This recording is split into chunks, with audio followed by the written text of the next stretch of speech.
Good afternoon mga guys, at dito po tayo ngayon sa studio ng Music ni Troy. At pakikita ko po sa inyo yung aking mga budget meal na mga instrumento na aking pong ipapagamit doon sa ating mga estudyante or even mga pwede rin sa mga professional, no? So, sa vlog na ito, papakita ko sa inyo kung ano yung mga budget meal na aking binili para doon sa ating studio. So, let's go!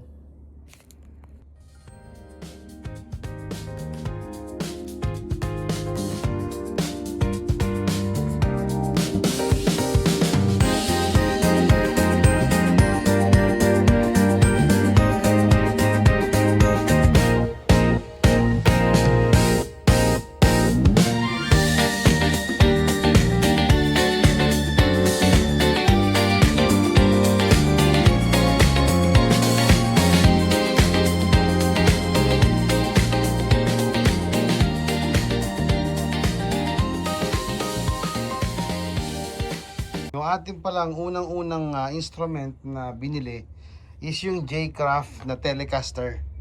So maganda po yung tunog nito at hindi naman po ganun kaganda yung kanyang appearance, but maganda po yung kanyang tunog, no? Meron po siyang ilang frets ba ito? So 12, 13, 14, 15, 16, 17, 18, 19, 20, 21, 22. So standard po ito, no? Standard frets. So 22 frets, J-Craft na Telecaster. So maganda po yung tunog niyan. And dun naman po sa ating gitara, unbranded po ito. Wala po itong brand. So visitor po ito na napakaganda rin ng tunog. At nasubukan ko na po ito, but dahil sa nagka-problema po yung aking bass amp, kakin pa pong ipapaayos sa ating technician ito, no? So hindi ko po talaga siya ma-testing, pero na-testing ko na pong tumunog itong bass guitar na to. So nung pinili ko ito, chinek ko din kung yung actions po niya ay mataas ba or mababa. So sa kaso nito, napakababa po ng action niya. Sobrang baba po ng action niya. Actually maganda po siyang tumunog. And lahat po ng kanyang mga gauge or mga pickups ay gumagana. Lahat din po ng kanyang mga pitan dyan or yung treble and volume controls, gumagana din po siya. So ang bili ko po dito ay 3,500 pesos, no? So para sa budget meal na bass. And dito naman po sa J-Craft na 22 frets na Telecaster, nabili ko po siya ng 3,750, no? So yan, medyo makalawang na po yung kanyang volume and treble control, and yung kanyang selector dito nung pickup. Yan, no? Pero still gumagana pa naman po siya. Yung ating pong Boston na amplifier na 60 watts, no? Matibay po ito. Yan, no? Para po sa gitara. And ito naman po yung para sa bass natin. At yung isa po is para sa keyboard natin, yung RJ po na Soundwave acoustic guitar. So pwede po siya sa keyboard, no?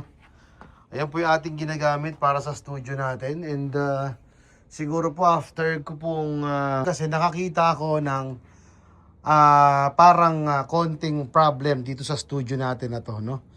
Since ito ay puro foam at nilagyan po natin ito ng kahoy sa loob, no? Then foam, kahoy, tapos foam, no? So meron po siyang problem at meron pong mga ipis na lumalabas. Hindi ko po alam kung saan siya galing, but nagkaroon po siya ng ipis. Then ang ginawa po natin is nilason po natin. Naglagay po tayo ng mga gamot na pang-ipis dyan, yan, no? Nakikita niyo po yung mga white yan, mga gamot po yan ng ipis. So nilagyan natin and tinatagal po natin siya ng ilang araw. So ang resulta po is eto. Ayan, no? Yan na po yung resulta. So ayun, so hopefully meron pa siyang mapatay, no, na ipis. Kasi talagang pinalagyan ko talaga siya ng gamot. Para after na makuha na natin lahat ng mga ipis dito, ay atin na siyang matanggal, no? And nang sa ganun, ito yung marentahan na, napaparentahan na po natin. So ito pa rin yung ating drum set na bagong bili. Marami pa po akong mic stand doon. And yung ating recording po is nandito, recording booth. Nandito po siya. So kulang pa po ako ng equipment dito. So yan, no? Lalagyan ko po siya ng equipment dyan. And meron din akong pang audio dito na DB audio, no? Dalawa po ito ang vocals. So ayan, no? Pang vocals po yan.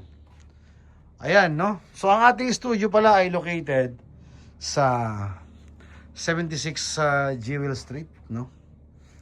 Forest Hills Subdivision, Barangay Gulod, Novaliches, Quezon City.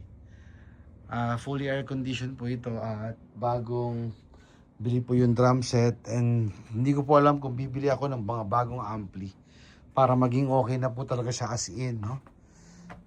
So ayun, maraming salamat po sa panonood ng vlog na ito, and standby po kayo.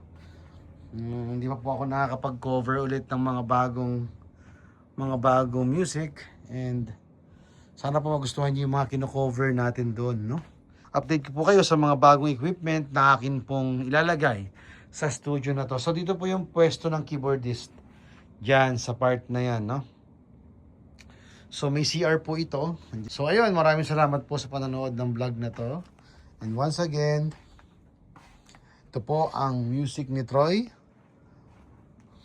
Please subscribe to our channel and hit the notification bell para lalo kayong updated sa mga pinagagawa natin dito sa ating studio na to, no? And pakinggan nyo pala yung ating mga bagong release na mga music doon sa ating channel, no?